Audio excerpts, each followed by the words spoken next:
Hey everybody, Tyler with Bedford Camera and Video. We're glad to have you all here. And here for the next episode of Bedford Talks, I have somebody I'm excited to meet.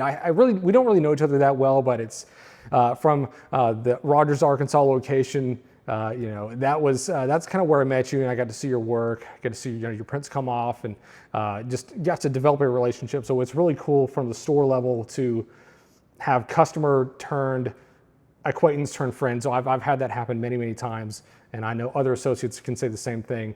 But it's really cool to see the work and yes, take pride in the work of the customers that have come in and then develop those relationships over time. So I'm very thankful to have you on this Bedford Talks episode, and we're in this cool venue that I think you had a little bit of a hand in, at least to show off the property. So we're glad to have you, Justin. Yeah, this is Justin Palmer. I'm sorry, I forgot to say it. This is Justin Palmer, Justin Palmer Weddings.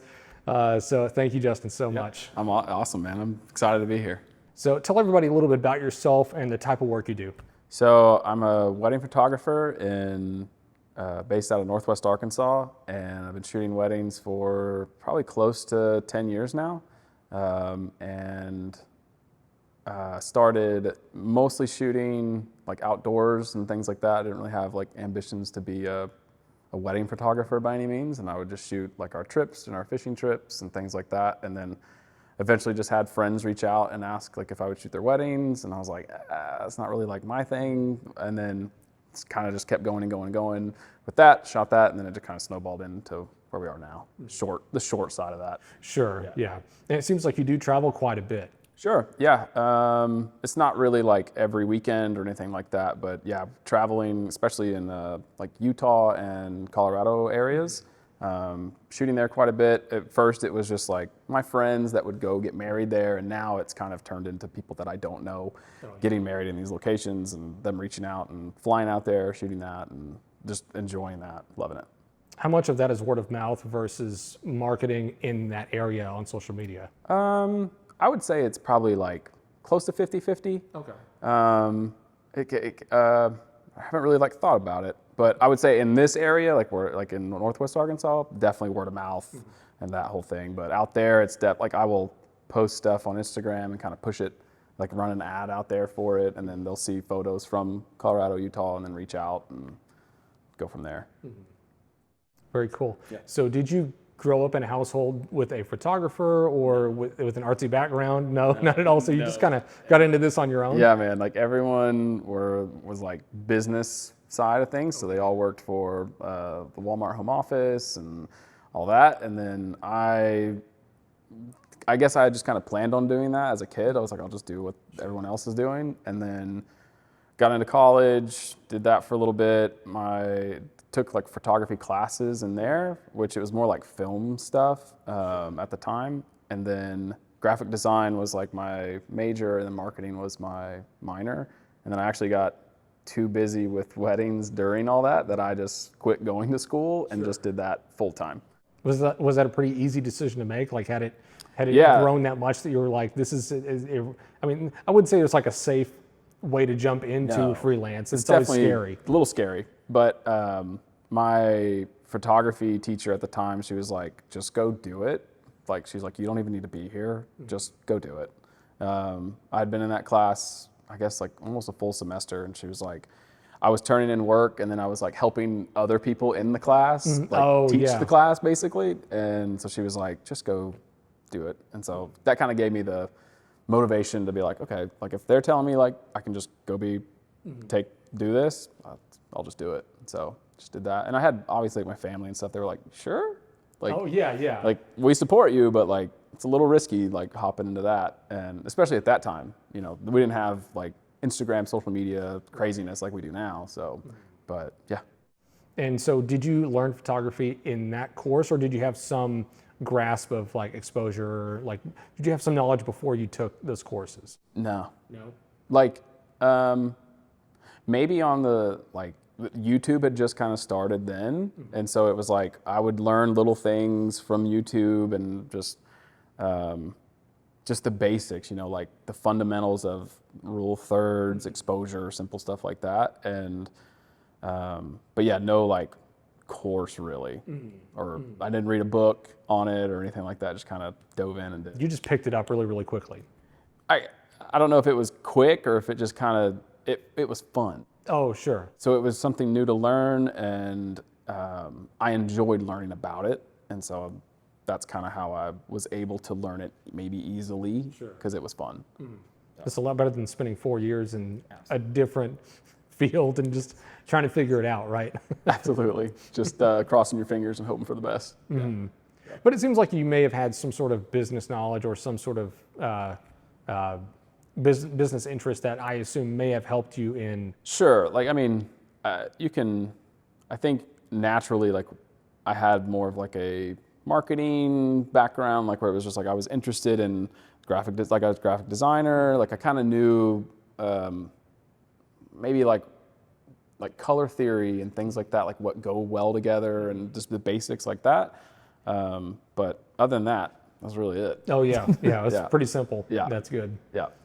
Is there a particular image or a few images that remind you of a time when you were learning that moved you from, I guess, not knowing to knowing, or starting to grasp how to make a pleasing image? Sure. I do remember it was more of a session that I had rather than one particular photo, which there was one particular photo from that session that was like, okay, I like this direction of kind of having your aha moments.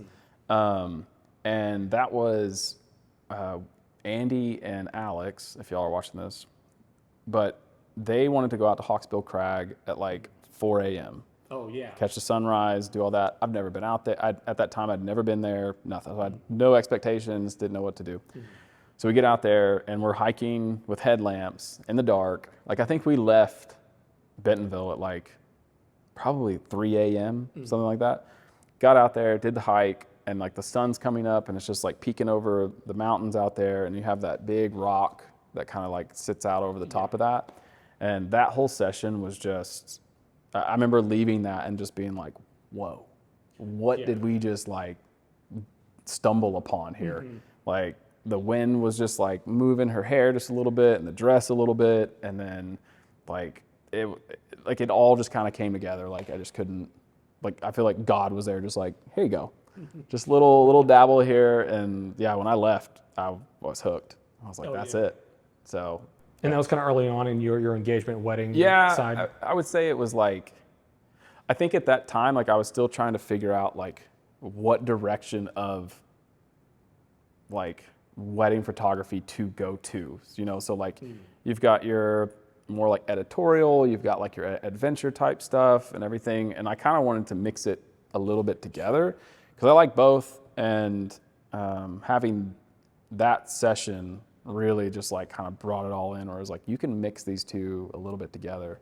And that's what did it for me. I think it was just understanding the light and how that worked, and then being able to shoot in all conditions, where it was midday or morning or evening or whatever, but also understanding if you go to a location, shooting that in the evening versus the morning can be totally different as far as the light. So out at Hawksbill, if you shoot out there like in the afternoon or evening, it's not nearly as dramatic because it's front lit at that point. Right. And then the morning, the spot, because you're so limited on where you can go out there, there's just cliffs off to the side of you. So it's like, you have to shoot this way.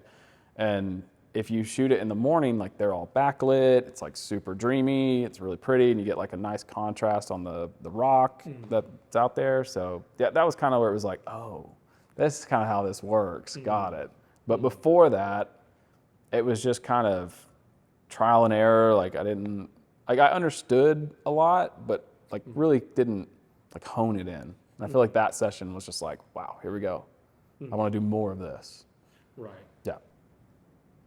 And I feel like with your images, or at least the way you edit, and we'll get into the editing a little bit later, but I wouldn't say there's only two camps, but I feel like you and people like Max Grubb and some other photographers, at least I know in this area, that like to shoot on more of the darker, the heavier shadow, moody side. Sure. And I love the way that looks. And then you have the light and airy, very much like highlights are everything just about. Yeah, You know? yeah. I think there are middle grounds between moody photographers and light and airy photographers, and I think I try to float somewhat in the middle. I don't want to be like super contrasty with like colors and things like that, but like understanding like Rembrandt lighting and things like that, that's when you can bring that into play. And it's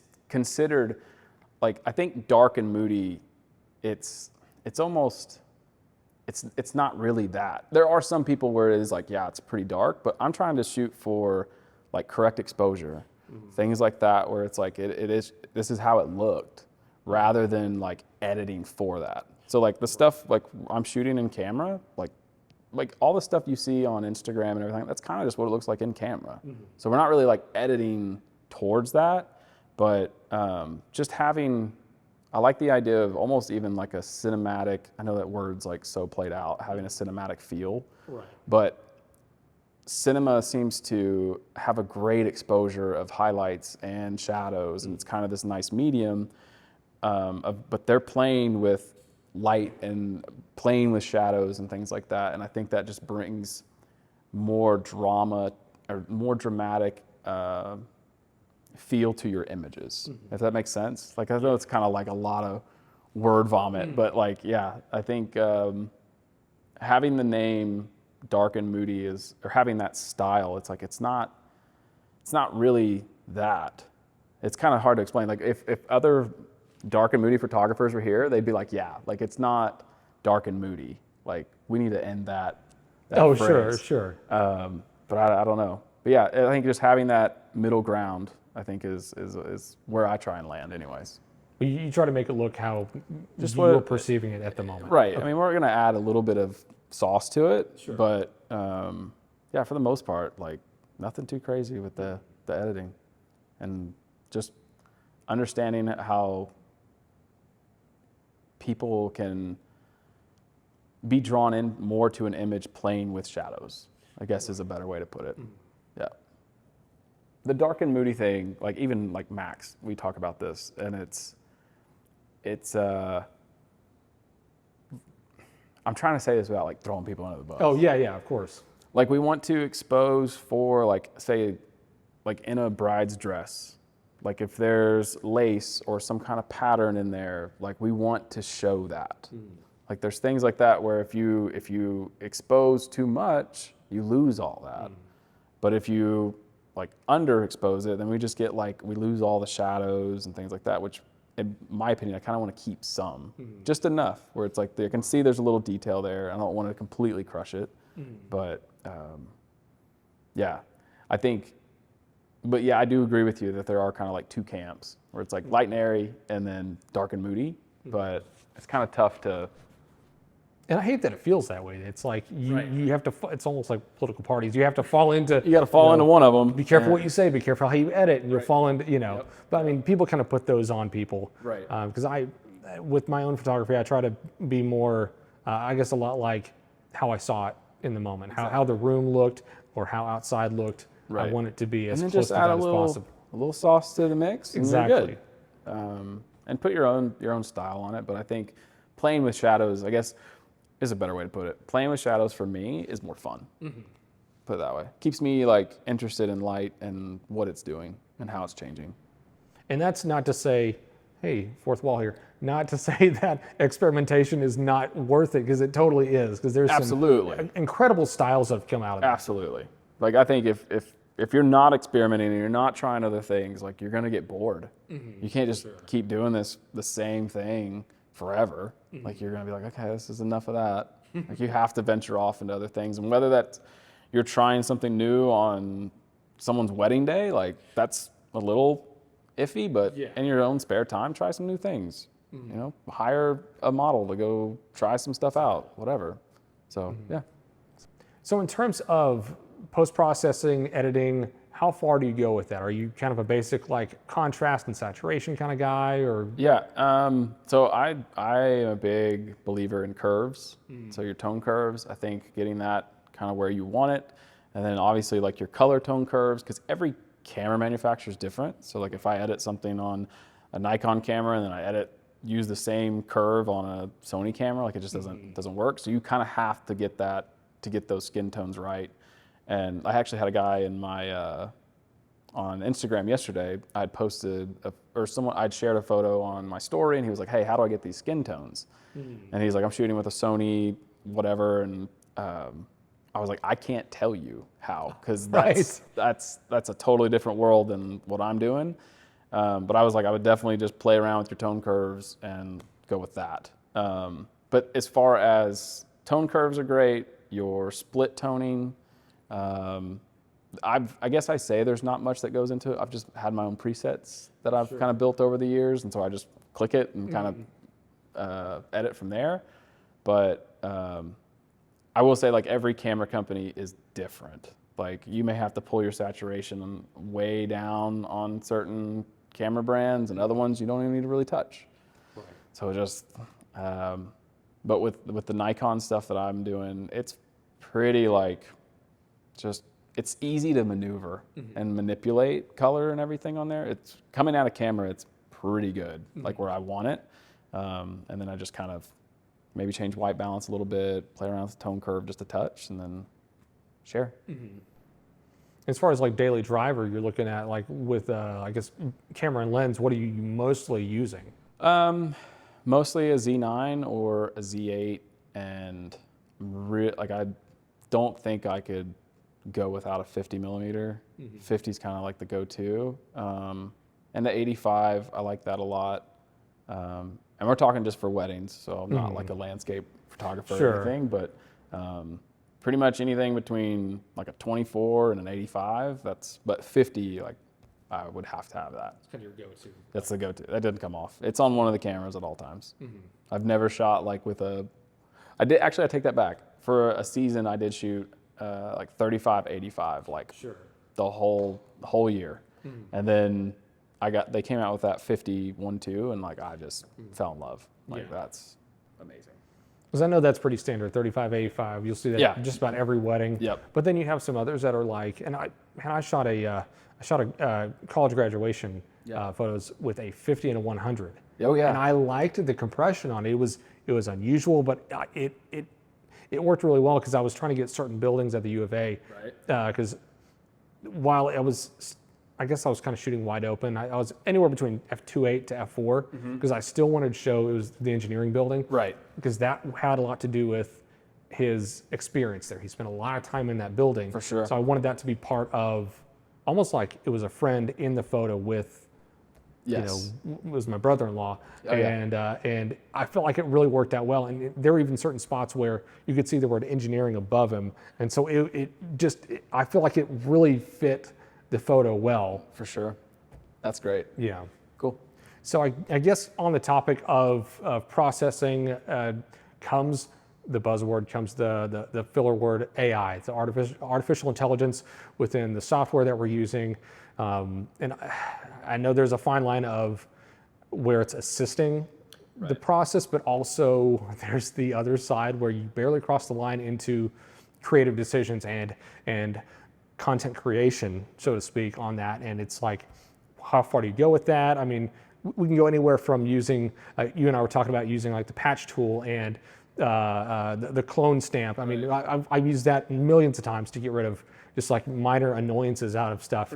And that's been around for a long time. But then you have AI tools like basically like set extensions and like expand AI and trying to think of what else. I've seen some where you can like add facial hair to somebody's face and stuff. Yeah. Like it's crazy what you can do with some of these things. Incredible. But I know with that comes the ethics of just because you can doesn't mean that you should. For sure. You know? For sure. I think we're in like a new space with it. So I think it's gonna take time to kind of figure everything out. But I do think we've already been using AI for quite some time as far as brushes go and clone tools and things like that. But when you can take an entire background and just put it wherever you want and it's really good, I think that comes down to like ethics, but it also depends what you're like using that for. You know, I think there's a lot of different avenues you can go with AI and what you could use that for. So like for wedding photographers, I think just cloning things out, things like that, I think like that's fine. But when you're like taking the whole background or adding even just like clouds, like things like that for a wedding. But now if you're shooting editorial or like for a company or whatever, I mean, whatever, you know, just do whatever you need to do. But I think it is like what you said, a fine line of where you can cross the line and you're pretending that it's something that it's not. But I saw where on Instagram now they're flagging images that have been used with generative fill, things like that, and that AI. What I don't know is, are they saying that it says like in the top corner, it says like AI generated or something like that of a story. What we don't know is, does that count as like a clone brush? Does that, any manipulation, like technically like we're changing colors, like what's the line of this has been used AI? So that's kind of my take on it. I like it and I don't like it. It's both. I think it's just finding that line where it's too far. And I think we're such at early stages of it where it's like, I do think most photographers are concerned about it because it's really, really good and it's scary good. And I think there are camera brands. Was it Sony or is it Canon? I think it was Canon where like it's embedded now in the metadata or something to say like this is a real photo. One of the I can't remember which one it was. I saw a headline the other day where they're doing that, where it'll be like this is a real photo and this isn't a real photo. Right. So They have to protect themselves. Right. So I think that camera brands are going to have to do something along those lines of filtering out what's real and what's not, and being able to post that or not post it. That's what we don't know. Yeah. Well, I think that's certainly interesting on the creator side, but also from I'm hoping we don't get to this point. I'm sure you will have customers that want to do this that will kind of demand, can you do this? Can you do that? I've had plenty of customers that go, hey, can you wipe my teeth? Can you clear pimples? Sure, I'll do that all day. Not a big deal. Right. But can you make it look like we're in a different location? Can you make it? Can you clone these kids out? Sure, I can clone a kid out of a if that ran in the shot. Sure. It's kind of like I think it just comes down to like kind of like what you said, the ethics, where it's like, oh, I shot this in New York, and it's like you shot it in your backyard, right? So those, if that's the ethics part of it, where it's like, well, that's not true, and you're trying to perceive that it is, that's a problem. But if you're just in your own time making fun things or whatever, then so be it. But I do think it can be a slippery slope if not maintained. For sure. And I mean, I feel like we're so, it's the technology is so young that we've seen it go pretty far. And fast. And fast, very fast. Very fast. And I'm glad there are some safeguards and, basically saying either we're not going to put it on our platform for you to take, or we're going to warn you before, we're going to make sure that you know what this is before you use it in your brochure or whatever it may be. Yes. Because I mean, we're in this beautiful space. I know you. Are we? Oh, we are in a green screen. No. We never know. And no, I'm just playing. Just go. But I know you shot this beautiful location that we're in, and it truly is beautiful. But I just don't want to see people who are shooting real estate to make it look artificially larger, make the ceilings look a little bit taller. Right. And I know you don't have to use AI just to do that, but it makes it a lot easier, Right. But we've been manipulating that with lenses. Right, exactly. So it's now we've just brought it to a software where it used to people would shoot a small room with a wide angle lens and it looked huge. Right, exactly. And so we've been deceiving people, or ourselves, I guess, for years. So, I don't know. I feel like that's probably why we're so skeptical about it. It's like, yeah. I want to see the evidence first. Sure.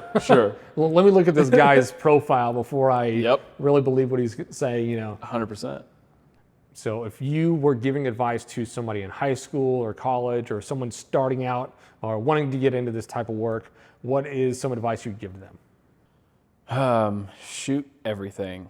Shoot families, dogs, weddings, couples, anything that people will ask you to shoot, just do it. And kind of find what you like there, and you learn so much. Like when I was first starting, like I shot everything. Like there wasn't, if someone was like, hey, we need photos of this, sure, even if I had never done it or didn't want to do it, like I would do it. I think just getting reps and reps and reps and reps in on subjects, whatever it is, take it. Obviously, I know if you're just starting, like gear's like expensive or whatever, like, but just get like a 50mm lens and go to work. Like just don't worry about your like what camera brand or anything like that. They're all good at this point. Yes. It's just get even like a 35. Just get a good lens. Don't worry about like getting the high-end camera, because a lens is going to give you much more than a good camera with a bad lens. Right. I'll take a good lens over with a bad camera any day. Exactly. I would do that. Post a Instagram of stuff that you like to shoot. Don't post things that you don't like to shoot, because they will hire you to do more of things you don't like to do. And I think learning from other photographers, take a workshop, go second shoot for somebody, like just learn what they're doing and kind of just take in as much information as you can. And I'll tell you that none of us know everything. Yeah. No one does. So it's you're constantly going to learn. You're never going to get to a space where you're like, oh, I know it all now. You don't. Like, you're always learning.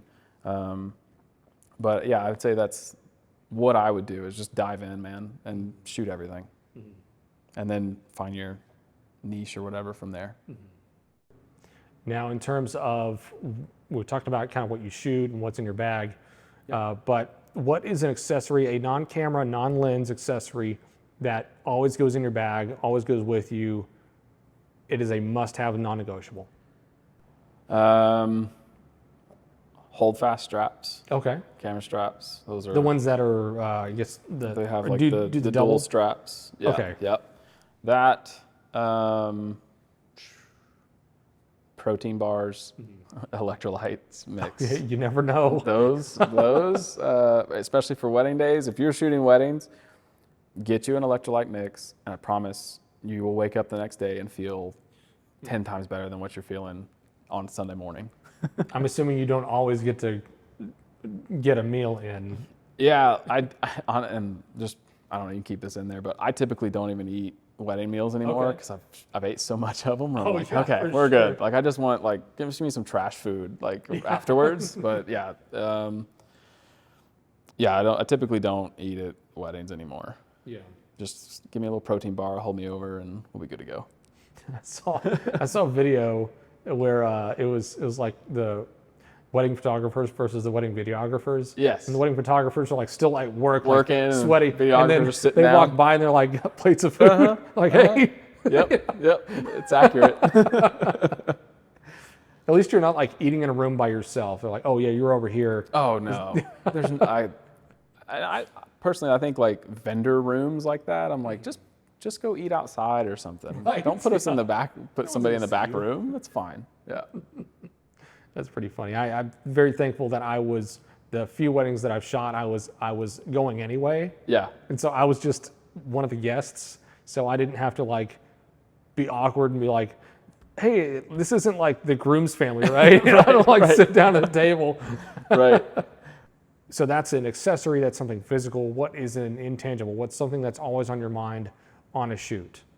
I would say just, if there is any, I spoke on this on that DJ podcast, and it was, DJs, turn off your lights for first dances, always. Please turn them off. So if you're a DJ and you're watching this, turn off the laser beams, turn off all that until the dance floor is open for everyone. So. Oh, okay. So like first dances. Yeah. Just keep it pretty just minimal. Let us use our light, and the venue light, and then we can, because people, they change colors when they turn those DJ lights on. Oh, yeah. Purple or green or whatever, and it's like, we don't, and the little laser lights, little green lights everywhere. Yeah. No. Like, turn I them guess off. it's all black and white now. Here Yep, we go. yep. And so we just, ever since I learned that, I'm like, everybody just turn those things off. Yeah. So, yep. Do you feel like the communication with the Oh, yeah. DJs and the venue That's probably the operators- most important thing, or one of the most important things, is communication between all the vendors, and just being everyone kind of on board and knowing when things are happening, things like that, for sure. Yeah, that mutual respect probably goes a long way. Especially videographers and photographers. I know, like, I hear a lot of people talk about there's like beef between there. I've never heard of it. I've Yeah. never had I've that never had issue, but I have heard of other people who have had problems. But I'm usually pretty chill, and I know that we're all just kind of working together to make the couple have a great experience. So, But you're not like, I'm gonna get my shot, and then the videographer just has to get what they can get. no, Because I've seen some where they're like, hey, let me get mine, and then I want to make sure you get yours, and then we'll move on. that's where I'm at. I'm like, I'll shoot my stuff or whatever I need, and then I'm like, hey man, if you need anything, just take them, like whatever you need, and then we'll just kind of shoot together, just try and stay out of their way and go on. Justin, thank you so much for sitting down and talking with us. How can people follow your work? You can follow me on Instagram, Justin Palmer Weddings, and then justinpalmerweddings.com. And we'll put it right there.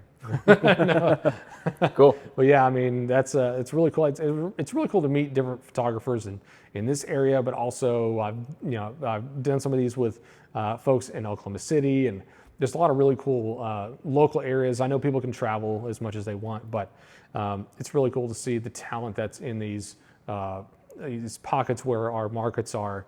Right. It's really cool to see that that happen. And we all seem to like know each other. And, Oh yeah. And I got to know you at the store, but then other people that I've known, like Max and other people, they're like, oh yeah, I know him. I've worked with him. Like you've all shot together just about. Yeah, for sure. And I mean, I've been, I guess, getting pretty much all of my gear from Bedford since the beginning with a D90. Oh yeah. That was the camera I learned on. Yeah, my school had one. That's the first camera I ever had, and I've been bought every single camera from y'all that I've ever owned, and lenses. We appreciate it. It really means a lot to us. Bedford take care of y'all. They're great. But it means a lot that we can take care of you. But even at a local local setup, I know there are other online retailers and other physical retailers, but it means a lot that we're able to service those that live in this area and in the other markets that we service. Because you can go in, you can. I've done. I can't tell you how many times I've done this where somebody says, "I'm shooting a wedding and I need an extra battery. I'll be there in like an hour. Can you start charging it now?" And we'll start charging it before they come and pay for it. Oh and yeah. It's like having that is so like, as a wedding photographer, like knowing that you guys are kind of like in our back pocket is so nice, because it's like, oh, if I remember one day I had to get a new memory card because like I think I had left my memory cards at home, one of them or something, and I had just to shoot that day. It wasn't a wedding or anything. But you were too far away. I was too far away, and so I just swung through. Or no, that's what it was. I had left them at home, and I was on my way to the shoot, and I was like, I left that box. And so I just pulled in, grabbed a handful of them from y'all, and went on my way. That's helpful, because I mean, it's batteries and memory cards. I'm always paranoid. Yeah. Oh yeah. So I'll preload them. Yeah. And I'll pre-charge them. Yep. Before I Maybe before cut I that leave. out. That makes me sound bad. Oh no, you're fine. I forgot all my gear at home, but I did. But yeah, pre-charging all your batteries and memory cards. Like even if that's all you guys carried, would save so many people. Oh yeah, for sure. Yeah.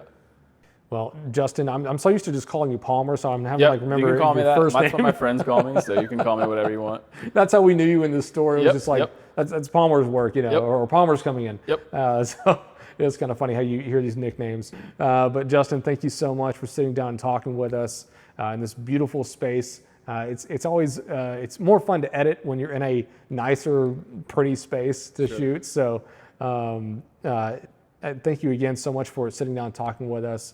And thank you as well for joining us on this episode. We're going to have some more coming up in the future.